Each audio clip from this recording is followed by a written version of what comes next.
సినిమాలని అన్నిటినీ కూడా కంటెంట్ని అద్భుతంగా క్రియేట్ చేస్తున్నటువంటి సాయి గారికి అభినందనలు తెలియచెప్తూ ఉన్నాము and requesting him to please speak. అందరికి నమస్కారం అండి. ఎక్కువ టైం తీసుకోను, జస్ట్ 2-3 మినిట్స్ అంతే. ఈ కథాసుధా లాంచ్ కొంచెం పక్కన పెడితే మా 90s కిడ్స్కి రాఘవేంద్రరావు గారు ఒక పెద్ద ఎమోషన్.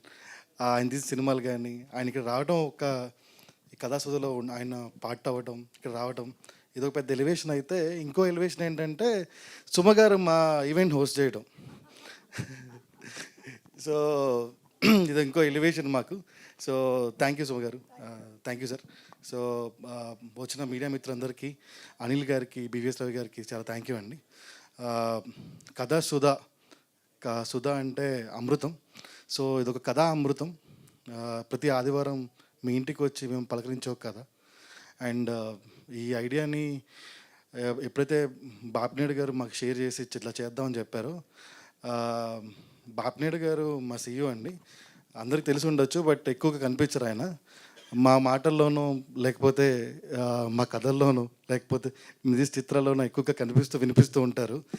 సో ఆయన చెప్పినప్పుడు చేద్దాం అనుకున్నాము. తర్వాత రాఘవేంద్ర గారిని కలవడం జరిగింది, ఆ తర్వాత సతీష్ గారిని కలవడం జరిగింది.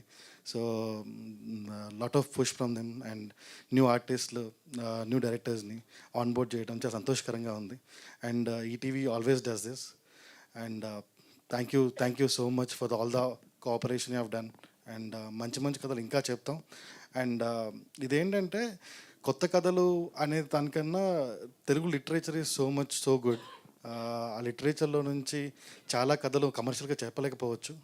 ఆ కథల్ని చెప్పడానికి ఇదో ప్లాట్ఫామ్గా, వేదికగా కొత్త డైరెక్టర్లు కానీ రైటర్స్ కానీ వాడుకుంటారని ఆశిస్తూ ఇంకా మంచి మంచి కథలు చెప్తారని. ఇది మాకు కమర్షియల్ వైబిలిటీ ఉందా లేదా అనేది పక్కన పెడితే, ఇది మోర్ ఆఫ్ మా contribution to the Telugu film industry కానీ, తెలుగు లిటరేచర్ కానీ, దానికోసమే ఎక్కువగా చేద్దామని. సో ప్లీజ్ మీరు కూడా చూడండి, మమ్మల్ని ఆశీర్వదించండి. Thank you and requesting Nitin to please come onto the stage, our content head Nitin.